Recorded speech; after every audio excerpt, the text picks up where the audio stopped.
verse 2. It's quite interesting that it says, while they were worshipping the Lord and fasting, the Holy Spirit, okay, in the church, if there was to be any voice, any one vote, any declaration that carries absolute and ultimate authority, it is the voice of the Holy Spirit. And it says here that the Holy Spirit said, set apart for me Barnabas and Saul for the work.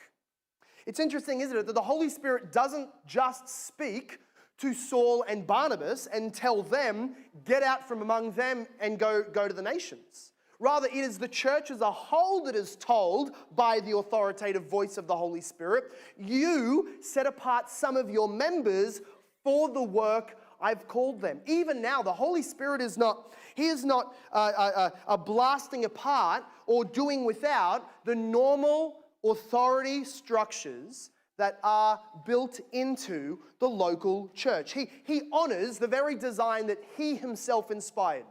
He says, to the authority, to the body of the local church, set aside for me these people. He does not simply call them out from their midst. So, yes, the Holy Spirit sent them, but instrumentally, they were sent by the church.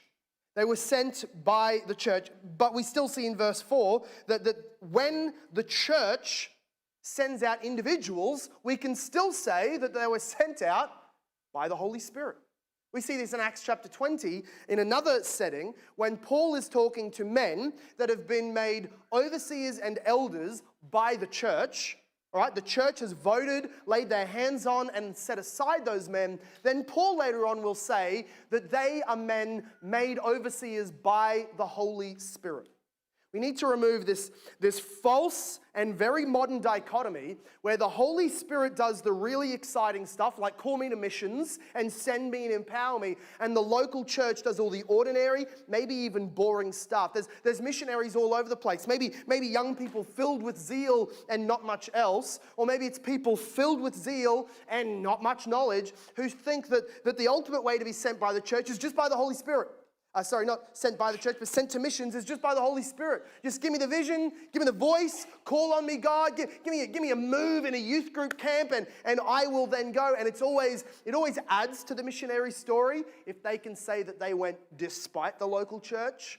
You know, I put it to my pastors, I spoke to the people around me, I'm called to missions, I'm going to go take the gospel. And every single wise, spirit-filled person in my life told me, you shouldn't do that, you can't do that, you're irresponsible, we don't trust you with $5 of the church cash, don't do it. But here I am, the Lord has evidently sent me. No, it is only ever a detriment to the testimony of a missionary if they are sent despite the local church. They must be sent from a local church, by the local church, and then we also see they are accountable to the local church.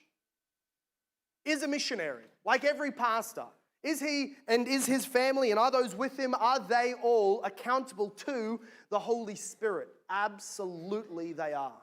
Absolutely a pastor is accountable first and foremost to the God who will judge us and bring us to account. And yet, instrumentally, missionaries, even the Apostle Paul, was accountable to a local church.